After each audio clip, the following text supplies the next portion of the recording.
Não faz sentido para vocês? Isto não é lógico? Se Deus deu a Nabucodonosor o sonho que se refere aos últimos dias, a interpretação que Daniel deu a Nabucodonosor seria a que Deus deu a Daniel. Na verdade, lendo no livro de Daniel, capítulo 2, verso 36, Daniel 2, verso 36, Daniel 2, verso 36. Esta é a interpretação. E qual é a próxima palavra? Qual é? Esta mesmo, eu ouvi alguém dizer. Nós. Esta é a interpretação do verso 36. Este é o sonho e também a sua interpretação. Diremos ao rei. Quem é nós? Deus e Daniel. Então isto não é apenas uma interpretação humana.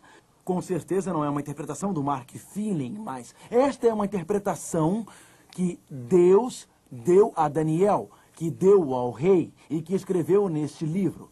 Notem, tu, ó rei, rei de reis, a quem o Deus do céu conferiu o reino, o poder e a força e a glória. Daniel e Deus estão explicando o sonho, a cujas mãos foram entregues os filhos dos homens, onde quer que eles habitem, os animais do campo e as aves dos céus, para que dominassem sobre todos eles.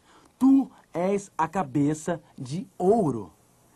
Então Daniel olha para Nabucodonosor e diz para Nabucodonosor, você, ó rei, é esta cabeça de ouro. Quem então representa a cabeça de ouro? Nabucodonosor ou o reino de Nabucodonosor? Devemos interpretar isto particularmente? Não, porque aqui na Bíblia diz, você, Nabucodonosor, é esta cabeça de ouro. Então Nabucodonosor, ou o reino dele, a Babilônia, representa a cabeça de ouro. O que o segundo metal representa, verso 39, depois de ti se levantará outro reino, inferior ao teu, como prata vale menos do que o ouro. Então o segundo reino se levantaria. Este texto não dá nomes, mas depois em Daniel é citado e nós veremos. E um terceiro reino de bronze. E então um quarto reino tão forte quanto o ferro, verso 40.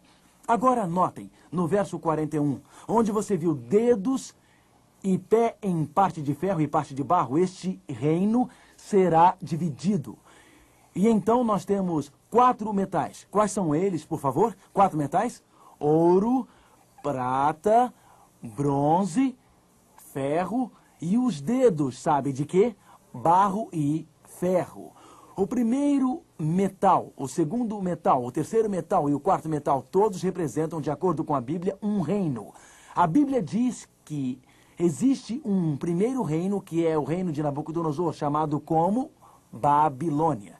Então, se você olha para os metais, estes metais desta imagem estão em ordem decrescente de valor.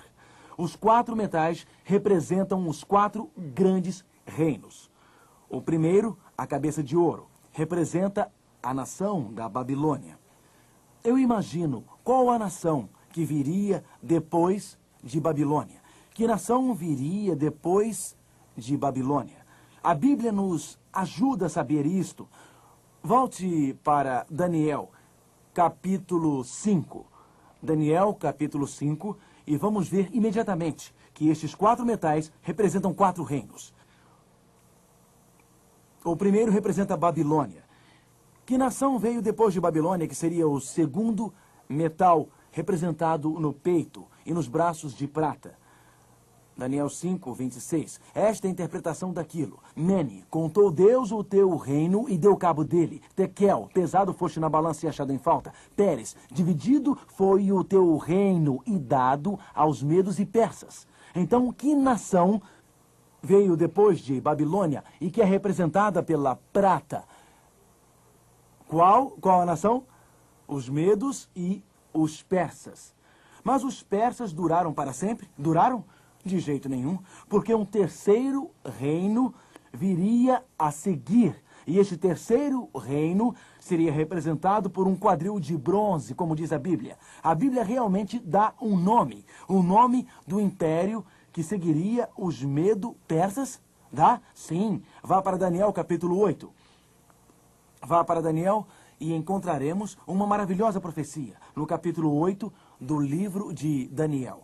Há uma pequena mudança nos símbolos aqui, um carneiro, mas ele nos conta qual seria a nação que viria após os medos e persas. Daniel 8, verso 20. Os medos persas vieram depois de Babilônia.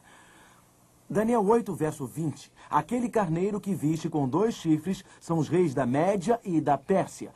E que nação substituiu os medos persas? Verso 21. Mas o bode peludo é o rei de onde? Da Grécia. O reino da Grécia.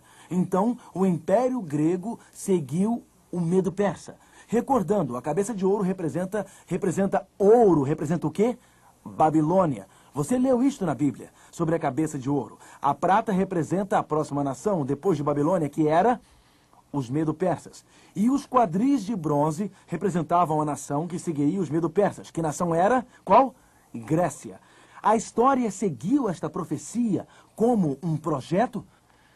Sim, na verdade, como vamos ver agora, seguiu maravilhosamente. Então a Bíblia diz, e haveria pernas de ferro no 4º reino.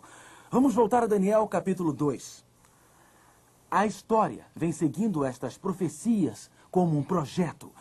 Daniel, no 2º capítulo. Vejam em Daniel 2, verso 40. O 4º reino será forte como o ferro. 1º reino, Babilônia. 2º reino, Medo-Pérsia. 3º reino, Grécia. E o 4º reino será forte como o ferro, pois o ferro a tudo quebra e esmiuça, como o ferro quebra todas as coisas. Assim ele fará em pedaços e esmiuçará. Quanto ao que viste dos pés e dos dedos em parte de barro, de oleiro e em parte de ferro, será isso um reino dividido. Que nação seguiu a Grécia? Que nação era? Roma, a nação de Roma.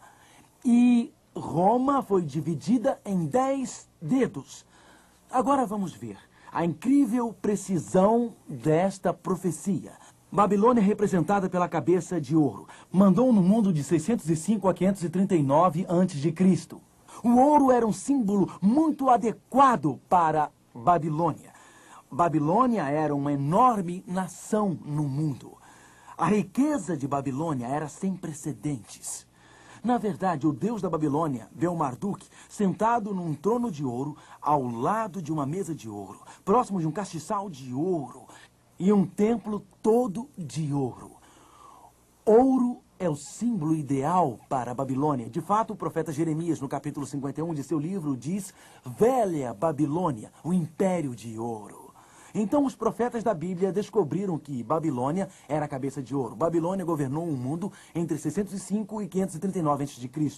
Mas então outro império foi o seguinte: a prata, o segundo império, Medo-Pérsia. E os medos e os persas venceram os babilônicos em 539 a.C. Agora, a Babilônia era um império tão grande, tão fantástico, que tinha muros com cerca de 30 metros de altura. Os muros da Babilônia eram tão largos que 2 carruagens poderiam trafegar sobre eles lado a lado. Um rio passava por dentro da Babilônia, provendo um constante suprimento de água. Naquele tempo, se uma nação quisesse atacar outra, muitas vezes os inimigos sitiavam aquela nação e impediam que a comida entrasse na cidade. Babilônia é descrita por renomados historiadores como tendo um suprimento de comida para 20 anos. E quando os medo-persas a sitiaram, os guardas babilônicos em cima dos muros jogavam comida e diziam: Ei, amigos, vocês estão com fome? Aqui está um sanduíche para o lanche, um especial babilônico, aqui vai! Então eles jogavam os suprimentos de comida por cima dos muros. Como foi então que Babilônia chegou a cair? Como foi que este império entrou em colapso? Mantenha o seu dedo em Daniel 2. E vamos para trás no livro de Isaías, uma das mais maravilhosas, uma das mais incríveis profecias. Deus não somente deu o nome da nação que viria após a Babilônia, Medo-Pérsia, como também deu o nome do príncipe persa, que venceria Babilônia há mais de 150 anos antes dele nascer. Veja, foi em 539